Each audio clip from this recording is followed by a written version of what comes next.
खुलुमबाय गिबियावनो आंनि मुलुगनां बड' निउस रादाब नायनो मोजां मोनग्रा बिथांमोननिसिम गोजोन फुंबिलिनि बयनिसिमबो गाहाम हामलायनाय जासिहरनाय जाबाय। आसा खालामो नोंथांमोनहा गासिबो मोजाङै दं।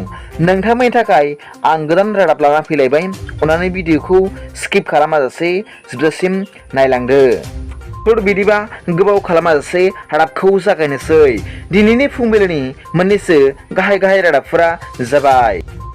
सेथियाव दं थांनाय शुक्रबार खालि गुवाहाटीनि रेहाबारियाव LPG गेस सिलिन्डार बेरफ्रुनानै गासै 7 जन सुबुंफोरा गोब्राब जोखोम जादों होनना खौरां मोननाय जादों। बे गोब्राब जोखोम जानाय सुबुंफोरा जाबाय शंकर मालिक 52 बोसोर बैसो, मुकुल दास 53, सन्जय खार 46, सन्जय मालाकार 43 बोसोर बैसो, अमरजित दास 15 बोसोर आरो मनजित खार 15 बोसोर। बिसोर गोब्राबै जखम जानाय सुबुंफोरखौ खाथिनि देहा फाहामसालियाव लांग्रोदोंमोन, नाथाय उनाव डक्टरनि बोसोन बादियै Guwahati medical college and hospital GMCH आव थिसननाय जादों होनना खौरां मोनदों। नैथियाव दं मैया गोदान दिल्लीनि राष्ट्रपति भवनाव आगुनि भारतनि हादरगिरि मानगोनां रामनाथ कविन्द बिथाङा गावनि बिबुंथियाव बुंदों दि गावनि हादरगिरि हिसाबै खुंनाय समाव कर'ना भाइरासनि साग्लोबसारनायनि थाखाय लकडाउन सोलिनाय समाव 80 कौटि सुबुंफोरनो सानफ्रोमबो जानाय आदार एबा रेशन हरदों। मोनफ्रोमबो गामियाव मोब्लिबनि सुबिदाफोरा सौहैदों।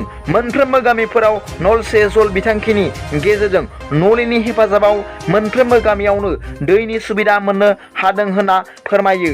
लोगोसे गावनि बिबुंथिनि जोबथारनायाव आथिखालनि गोदानै भारतनि हादरगिरि सायख'जानाय मेडाम श्रीमती द्रौपदी मुर्मुनि मोजां साननाय हनाय, मोजां बिजिरनाय, गासै गोसोनि आरो मेलेमनि गुनफोरा जेन' बे दुलाराय भारत हादराव गोसारो एबा गोहोम खोख्लैयो बिनि सायावबो आसा खालामनाय फोरमायनानै आरो बिनि उनाव बयखौबो साबायखर बावनानै गावनि बिबुंथिखौ फोजोबो। मख'नो गोनांदि भारतनि गोदान हादरगिरि हिसाबै मानगोनां श्रीमती द्रौपदी मुर्मुआ फैगौ जुलाइ दाननि 25 अक्ट'आव भारतनि हादरगिरि हिसाबै समायखिरा लागोन आरो बे दिननिफ्रायनो जोंनि भारतनि हादरगिरिनि मुङा जागोन श्रीमती द्रौपदी मुर्मु।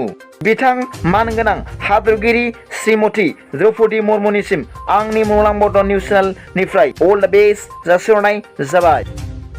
थामथियाव दं रायजो सरकारा आसामनि मोनद' हारिफोरनो ST मान होनायनि सायाव सावरायनो थाखाय गाबोन 25 जुलाइ 2022 खालाराव मोनसे दिसपुरनि जनता भवन गिबि मन्त्रि कनफारेन्स हलनि मेलाव जुथुमगोन होनना खौरां मोनदों।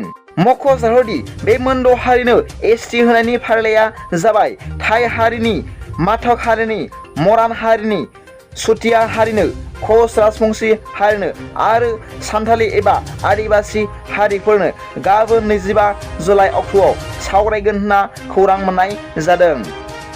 ब्रैथियाव दं दाखालि बावैसो सान सिगां दैबानाजों गोबां खहा जानाय आरो जिउ गोमानाय बिथांमोनखौ हेफाजाब होनो थाखाय बिजय शेखर बिथाङा पेटिएमनि दारै CM रिलिफ फान्डआव 32,80,623 राङारि अनसुंथाइ होदों होनना आसामनि गिबि मन्त्रि डक्टर हेमेन्द्र बिश्व शर्मा बिथाङा गावनि टुइटारनि गेजेरजों फोरमायदों आरो बिथाङा गोजोननाय फोरमायदों। फुंबिलिनि मोननैसो रादाबफोरा दा बेखिनियानोमोन। सोरबाफोर आंनि चेनेलखौ दासिमबो साबस्क्राइब खालामनानै लायाखैब्ला अन्नानै साबस्क्राइब खालाम आरो बेल आइकनाबो थुनानै हो, जाहाथे आं गोदान निउस आपडेट लानानै फैयोब्ला नोंथांनियाव सिगांग्रो नटिफिकेसन सौहैयो। गाबोननि फुंबिलिनि रादाबाव नोंथांमोनखौ गोसो गोथारै बरायहरनाय जाबाय। गोजोन्थों। एसेनोसै।